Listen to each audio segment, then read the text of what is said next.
네, 여러분 반갑습니다. 오늘은 어제 말씀과 이어서 호세아서 4에서 7장까지를 살펴보도록 하겠습니다. 네, 생각보다 예언서가 또 제가 가이드 해드리고 같이 가니까 같이 살펴보니까 그렇게 어렵지 않죠? 네, 여러분 잘 따라오시면 예언서도 상당히 은혜가 되고 그렇습니다. 자, 4장 1절을 보십시오. 4장 1절에 완전히 새로운 단락이 시작되는데, 자, 성경을 보세요. 4장 1절. 이스라엘 자손들아 여호와의 말씀을 들으라. 이게 전형적인 예언 형식입니다. 들으라. 이 여호와께서 이 땅 주민과 논쟁하시나니. 논쟁이란 단어가 앞에 어디 있었습니까? 2장에 있었죠. 2장에 하나님께서 내 어머니와 논쟁하고 논쟁하리라 뭐 그런 말씀이 있었잖아요. 그죠? 그래서 제가 2장에서 그 논쟁이란 단어가 무엇과 관련 있는 단어라고 얘기를 했습니까? 법정 다툼. 그러니까 지금 뭔가 법적으로 하나님과 한번 이제 2절 앞에는 그 호세아가 법정에다가 와이프를 세웠는데, 이번 4장에서는 하나님께서 이 땅 주민을 법정에 세우는 겁니다. 이제 진짜 얘기가 시작되는 거예요. 1에서 3장까지는 모형의 이야기였고 4장부터 진짜 이야기 시작되는 거예요. 그래서 여호와께서 이 땅 주민, 북이스라엘의 백성들 다 불러다 놓고 한번 제대로 이제 얘기를 해보자, 이렇게 얘기를 합니다. 그리고 이 땅에는 뭐가 없다고 합니까? 4장 1절에. 4장 1절이 4장 이후부터 시작되는 이 대단락의 서론이에요. 그러니까 이걸 이해를 하셔야 그 다음부터 진행되는 이야기들을 포인트를 잡을 수가 있어요. 이 땅에는 뭐가 없어요? 세 가지가 없죠. 진실이 없고 인애도 없고 하나님을 아는 지식이 없어요. 세 가지가 없어요. 세 가지가 없다고 하니까 싸가지가 없다고 얘기하는 그건 아니고 세 가지가 없어요. 진실, 인애, 지식. 진실은 뭐냐 하면 이게 에무나라는 그 히브리어 단어가, 여러분 그 하박국서를 보면은 의인은 믿음으로 말미암아 살리라 그렇게 얘기를 하죠. 그때 믿음이라는 단어가 에무나라는 단어입니다. 여기서는 믿음이 아니라 진실로 번역이 됐어요. 그러니까 보통 우리는 믿음이라고 얘기를 하면은 감정적 확신, 내가 하나님을 믿어야지, 믿습니다, 이제 이렇게 생각하는 배경에서 우리가 믿음이라는 단어를 사용하는데, 사실 성경에서 얘기를 하는 믿음이라는 건 감정적인 것보다 그 삶의 성실한 태도, 그런 것과 많이 관련이 있습니다. 단순히 행위라고 얘기하기도 좀 그렇고, 그래서 로마서에도 가보면 믿음의 순종 이런 말이 나와요. 믿음이란 말과 순종이란 말이 이렇게 떨어지지 않은 비슷한 붙어가는 단어예요. 그러니까 단순한 감정적 확신이 아닌, 그러니까 진실한 태도, 진실이라는 건 성실한 자세, 그런 우직함, 그런 걸 얘기를 하는 겁니다. 그래서 사실 이 인애라는 단어는 헤세드라는 단어예요. 헤세드는 여러분들 많이 들어보셨죠? 헤세드는 하나님께서 자기 백성들을 베푸시는 사랑, 신실한 사랑을 가리킬 때 헤세드라는 단어는 조건 없이 베푸는 은혜, 이런 것과 관련돼서 많이 사용되는데, 이거는 하나님만이 가지고 있는 게 아니라 그 언약적인 신해산 언약에서는 하나님께서도 이스라엘 백성들에게 그렇게 신실하게 사랑을 베풀고, 이스라엘 백성들도 신해산 언약 율법의 말씀을 통해서 뭐라고 얘기를 합니까? 하나님을 사랑하고 이웃을 사랑해야 되는 거예요. 인애를 하나님께도 드리고, 그리고 가장 중요한 그 인애라는 것은 그 이웃에게 나누어지는 그런 신실한 태도를 얘기를 하는 겁니다. 그러니까 결국 진실과 에무나와 헤세드가 떨어진 개념이라기보다는 쌍둥이처럼 같이 붙어가는 개념인 거예요. 하나님의 언약적 사랑 안에서 하나님의 언약 백성으로서, 하나님의 은혜를 받은 백성으로서 뭘 해야 되는 겁니까? 단순히 열심히 예배드리고 찬양하고 종교적 행위도 중요하지만, 그런 것들이 결국 삶에서 어떤 방식으로 나타나는 겁니까? 하나님을 사랑하고 이웃을 사랑하는 그런 성실함, 신실함, 사랑의 행동, 그런 걸로 이제 드러나게 되는데, 그런 게 없다라는 거예요. 이해가 되시죠? 그러니까 4장 1절에서 무엇을 고발하려고 하냐 하면, 앞으로 이제 4장 이후에서 이스라엘 백성들은 하나님과 언약을 맺은 백성들 아닙니까? 신해산 언약, 그 율법에서 요구하는 하나님의 사랑과 이웃을 사랑하는 그런 근본적인 삶의 태도와 방향과 내용이 없다라는 거예요. 진실과 인내가 없다. 그런데 그것과 함께 또 뭐가 없냐면 지식이 없다고 얘기를 해요. 그러니까 여기서 얘기를 하는 지식이란 건 뭐냐면, 이스라엘 백성들이 도무지 율법을 배우지를 않고 율법을 가르치지를 않으니까, 이스라엘 역사에서 하나님 나라가 어떻고 그리고 자기들이 예배드리는 대상인 하나님이 어떤 분이신지 그게 다 성경에 기록되어 있는데 하나도 모르는 상태인 거예요. 그러니까 바알을 하나님이라고 부르면서 바알과 하나님을 구분을 못하는 그런 지경까지 가버린 겁니다. 바알에게 예배드리면서 하나님께 예배드렸다고 생각을 하고 있는 그런 상황이 돼버린 거예요. 그래서 하나님 우리와 시내산 언약, 그래서 시내산 언약을 정확하게 바르게 이해하는 게 여기서 말하는 지식이에요. 그래서 우리를 언약을 맺으신 하나님이 누구시고, 그리고 그 하나님은 우리에게 어떤 삶을 원하시고, 그분은 우리에게 어떤 구원을 베푸셨으며 우리를 어디로 끌고 가시는지, 이제 그런 내용들을 아는 게 지식입니다. 하나님에 대한 바른 지식. 이 세 가지가 없다 이렇게 얘기를 하고 4장, 5장, 6장, 7장 이렇게 쭉 가는 거예요. 그럼 이 세 가지가 어떤 식으로 없는지 이제 뒤에 내용에서 쭉 나오고 그걸 찾는 게 통독의 포인트라고 볼 수가 있어요. 근데 먼저는 4장에서는 지식이 없는 백성들의 모습들이 묘사됩니다. 그래서 4장 6절을 보시면 이렇게 얘기합니다. 성경 보세요. 4장 6절. 내 백성이 뭐가 없음으로 망한다? 지식이 없음으로 망한다. 그러니까 그 지식이 없는 게, 하나님을 모르는 게, 성경을 모르는 게, 율법을 배우지 않고 성경을 통해서 하나님이 어떤 분이신지 분명히 정확히 바르게 알지 못하고 단순한 인간적 감정만 열심히 그냥 푸닥거리 하는 식으로 하나님을 믿으려고 노력을 하면 망하는 거예요. 내가 지식을 버렸으니 나도 너를 버려 내 제사장이 되지 못하게 할 것이요, 내가 내 하나님의 율법을 잊었으니 나도 내 자녀들을 잊어버리리라. 그러면서 7절 보시면은 번성할수록 범죄한다고 얘기를 합니다. 그러니까 제사를 드리고 예배를 드릴수록 그 예배가 범죄가 되는 거예요. 왜냐하면 그 예배가 바알에게 드리는 예배였기 때문에 그렇습니다.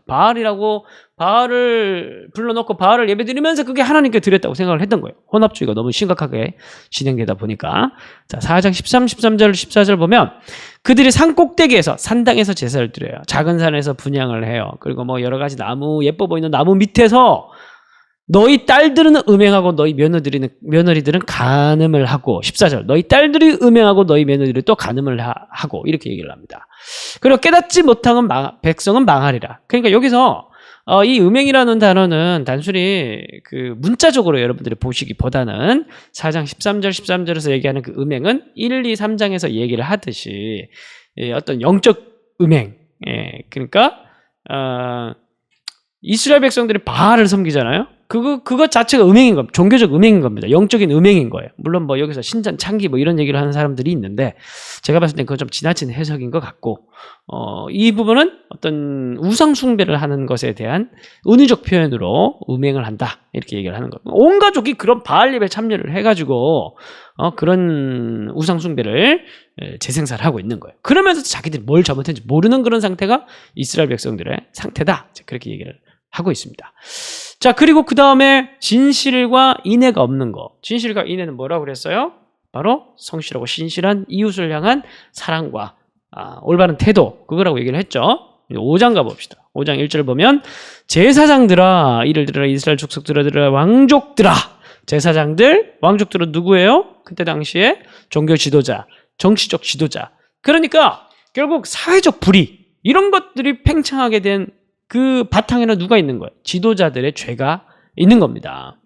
그래서 5장 2절에 보면은 패역자가 살육죄에 깊이 빠졌다, 이렇게 얘기를 합니다. 살육이, 그러니까 그 피가, 억울한 피가 막 흐르는 그런 북이스라엘의 모습이 묘사가 되고, 13절 보면은 에브라임은 아수르로 가서 아렙 왕에게 사람을 보내었으나 그가 능히 너희를 고치지 못하고 너희 상처를 낫게 하지 못할 것이다. 그래서 여기서 이방 나라를 의지하려고 하는 정치인들의 모습을 고발을 하고, 그리고 슉 넘어가서 7장 1절을 보겠습니다. 7장 1절에서 7절까지가 여기가 바로 그 사회적 죄악을 얘기를 해요. 근데 여기서 보면 이게 되게 비유적 표현이 많은데, 호세아에 5절을 보시면은, 4절을 보면은 달궈진 화덕과 같도다, 이렇게 얘기를 하죠. 막 달궈지고 막 이러면서 막 준비가 되고 있어요. 이건 뭐냐면 이 거사를, 쿠데타를 준비하는 그런 모습으로 보여요. 그래서 5절에 보면은 우리 왕의 날 지도자들은 술의 뜨거움으로 병이 나며 이러면서 이제 거사 전날 밤에 막 술 취한 그런 장면들이 있고, 6절에 보면은 이제 화덕이 또 불타면서 그 거사가 일어나는 뭐 그런 묘사를 얘기를 하는 것입니다. 그래서 7절에 보면은 그들의 왕들을 다 엎드러지게 하며 그들 중에 내가 부르짖는 자가 없다 이렇게 얘기를 하니까 여러분 우리가 열왕기서를 보고 지금 왔잖아요. 열왕기서를 보면은 그 정권 말기에 어떤 일들이 말이 벌어졌습니까? 왕국 말기에 쿠데타가 계속 일어나는 거예요. 막 1년 만에 6개월 만에 3달 만에 1달 만에 계속 쿠데타가 일어나면 어떻게 되겠습니까? 그 왕족을 씨를 멸하는 거예요. 그러니까 사마리아에는 피가 바를 날이 없었던 거예요. 그래서 그런 피를 하나님께서 좋아하시지 않는 거예요. 그런 어떤 강포한 일들이 막 벌어지는 것에 대해서 하나님께서 좋아하지 않는 거예요. 그래서 결국 6장 이제 중간 지금 4장, 5장, 7장 받고 이제 6장으로 와서 그런 이제 이스라엘 백성들이 하나님을 오해하고 자기네들은 열심히 제사를 드리고 있고 그리고 자기네들은 바알에게 예배를 드리면서 하나님께 예배를 드린다고 있고 그리고 지도자들은 나름대로 열심히 살아가고 이스라엘 백성들은 또 나름대로 온 가족이 예배에 참여하면서 하나님께 뭔가를 열심히 한다고 하고 있고 그런데 그 속에 뭐가 없어요? 하나님이 어떤 분이신지에 대한 올바른 지식이 없죠. 그런 맥락에서 6장 1절부터 6절까지의 구절이 있습니다. 자, 6장 1절 오라 우리가 여호와께로 돌아가자. 여호와께서 우리를 찢으셨으나 도로 낫게 하실 것이요 우리를 치셨으나 싸매어 주실 것입니다. 여호와께서 이틀 후에 우리를 살리시며 셋째 날에 우리를 일으키시리니 우리가 그의 앞에서 살리라. 그러면 우리가 여호와를 알자. 힘써 여호와를 알자. 그의 나타나시면 새벽빛같이 어김없나니 새벽빛은 어김없이 오죠. 새벽빛이 안 오는 날이 있나요? 그날은 종말의 날입니다. 비와 같이 땅을 적시는 늦은 비와 같이 우리에게 임하시리라. 이게 누구냐면 예배로 가고 있는 예배자들이 베델을 올라가면서 예배 드리려고 하는 거 예배자들이 이 노래를 막 부르면서 하나님께 막 찬양하면서 올라가는 거예요. 그래서 우리가 이거 찬양도 있죠. 오라 우리가 여호와의 산에 뭐 이런 이제 찬양도 있죠. 그 가사가 여기를 맞는지 모르겠지만 근데 이게 오해예요. 그러니까 이 사람들이 하나님에 대한 지식이 없으면서 이렇게 하나님께 막 나아가고 있는 그런 장면이에요. 그러니까 뭔가 하나님께 복을 구하면서 막 나가고 있는 거죠. 6장 4절 봅시다. 하나님께서 뭐라고 얘기하시냐? 이 예배자들에게 뭐라고 얘기하시냐면은 에브라임아, 북이스라엘, 내가 내게 어떻게 하면 좋냐? 유다야, 내가 내게 어떻게 하랴? 너희의 인애가 아침 구름이나 쉬 없어지는 이슬 같다. 새벽빛이 밝아오면은 새벽에 쫙 퍼져 있는 그 이슬들이 어떻게 됩니까? 아침빛이 밝아오면 태양빛이 다 녹아서 갑자기 없어져 버리는 거예요. 그러니까 이들의 나오는 예배자들의 예배 모양은 있는데 그 안에 뭐가 없어요. 삶이 없는 거예요. 그 손에 피가 가득해요. 그 손에 그들의 삶에 인애가 없어요. 사랑이 없어요. 이웃사랑이 없어요. 나눠주는 삶이 없어요. 그들은 오직 자기들만을 위해 살았어요. 그리고 예배드리고 집에 돌아가면은 이제 회개를 했다라는 즐거움을 가지고 돌아가서는 이제 그 즐거움으로 더 신나게 죄를 짓고 돌아오는 거예요. 그런 얘기를 하고 있는 겁니다. 그래서 내가 어떻게 하면 좋냐? 너희들이 그런 삶을 반복하고 있는데 내가 너희들 용서해 주는 게 맞냐? 이렇게 좀 얘기를 하고 있는 거예요. 그리고 5절에 보시면 그러므로 내가 선지자들로 그들을 치고 내 입의 말로 그들을 죽였나니 내 심판은 빛처럼 나온다. 이스라엘 백성들은 북이스라엘 백성들은 새벽빛같이 하나님의 인자하심이 그의 나타나심이 우리에게 올 것이다. 그렇게 얘기하면서 나아갔죠. 하나님 뭐라고 얘기하냐면 새벽빛이 아니다. 심판의 빛이다. 너희는 새벽빛같이 나를 바라보고 나오지만 난 너희들에게 줄 것은 심판밖에 없다. 이렇게 얘기를 하고 있는 거예요. 그래서 6절이 핵심입니다. 6절 여러분들 외워두십시오. 오늘 말씀에 이 통독을 하고 여러분 이 구절을 외우십시오. 이렇게 얘기하고 나는 못해요. 6장 6절 나는 인애를 원하고 제사를 원하지 아니하며 번제보다 하나님 아는 것을 원하노라. 결론입니다. 지식 없는 사랑은 무례하고 강포예요. 여러분 우리 자식을 키울 때도 마찬가지고 연인과의 관계도 마찬가지고 교회에서도 마찬가지입니다. 목사가 하나님을 아는 지식이 없고 하나님 나라에 대한 바른 지식이 없고 성경에서 뭐라고 얘기를 하는지 목사가 모르면 그러면 성도들을 사랑한다고 하면서 행하는 모든 일들이 다 무례하고 강포해집니다.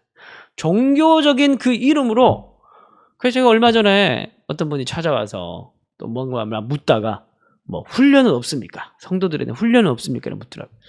그래서 무슨 훈련, 성도들이 무슨 특전사들이냐 훈련을 하게. 훈련 없는 거에 대해서 굉장히 심각한 표정을 주시더라고요. 저는 일단 성도들에 대한 그 목회자들의 태도가 뭔가 훈련의 대상, 물론 훈련 필요하긴 한데 훈련이 필요 없다는 게 아니고 그 훈련이라는 단어 표현은 저는 마음에 안 들어요. 예? 뭔가 그 훈련이라는 표현 속에 인간이 훈련으로 되는 존재도 아닌 것 같고 저 같은 경우에도 보더라도 사람이 훈련으로 바뀝니까? 사랑으로 바뀌지. 은혜로 바뀌고 기다려주는 것으로 바뀌지. 그래요. 물 훈련도 필요합니다. 필요 없다는 게 아니고 근본적으로 말이에요. 근본적으로 우리는 그래요. 목회자도 마찬가지고 그리고 우리가 하나님에 대한도 마찬가지고 자녀들에 대할 때도 마찬가지고 자녀들도 우리가 진짜 부모로서의 사랑이 어떤 것인지 그 사랑이라는 것에 대해서 잘 모르면 우리가 자녀들 계속 학원 뺑뺑이 돌리는 거예요. 자녀들에게 무리하고 강부한 사랑을 강요하고 행하게 되는 거예요. 지식 없는 사랑이 그래요. 하나님은 사랑이시고 그분은 우리에게 완벽한 사랑을 베푸십니다. 그 사랑이 십자가를 통해서 나타났어요. 우리가 하나님께서는 그 사랑을 우리가 이웃에게 흘려보내기를 원하고 있고 그 사랑을 하나님께 돌려드리기를 원하고 계세요. 그래서 우리가 십자가 안에서 그 사랑이 어떤 사랑인지를 우리가 곰곰이 생각해보고 그 사랑을 하나님께 드리고 이웃에게 나누는 그런 우리의 삶이 그런 오늘 하루가 되었으면 좋겠습니다. 바른 사랑은 이해와 공감이 먼저다. 그래서 우리가 하나님을 사랑할 때도 하나님을 예배하러 나가는 것도 하나님을 사랑을 고백하는 거 아닙니까? 그분이 어떤 사랑을 원하는지 그분이 무엇을 좋아하시는지 우리가 좀 깊게 생각하고 하나님을 사랑할 수 있는 또한 오늘 하루가 되었으면 좋겠습니다. 제가 기도하겠습니다. 하나님 이스라엘 백성들에게 없었던 것이 3가지가 있었습니다. 그것이 바로 인애와 그리고 믿음, 진실과 그리고 그들에게 지식이 없었습니다. 하나님 이 3가지를 오늘 우리에게 주시고 특별히 우리에게 지식을 주십시오. 하나님이 어떤 분이신지 그의 나라가 어떤 나라인지 하나님이 우리에게 무엇을 원하시는지 하나님이 어떤 성품을 가지고 계시는지 하나님을 잘 이해하고 그 바탕을 통해서 온전한 예배를 드리며 세상에 나가서 하나님이 원하시는 하나님이 좋아하시는 방식으로 이웃을 사랑하고 섬기는 그런 백성들이 될 수 있도록 인도하여 주옵소서. 오늘도 그렇게 성령으로 우리를 새롭게 만들어 가시며 우리의 삶을 창조하실 성령님을 의지하며 살아계신 예수님의 이름으로 기도드립니다.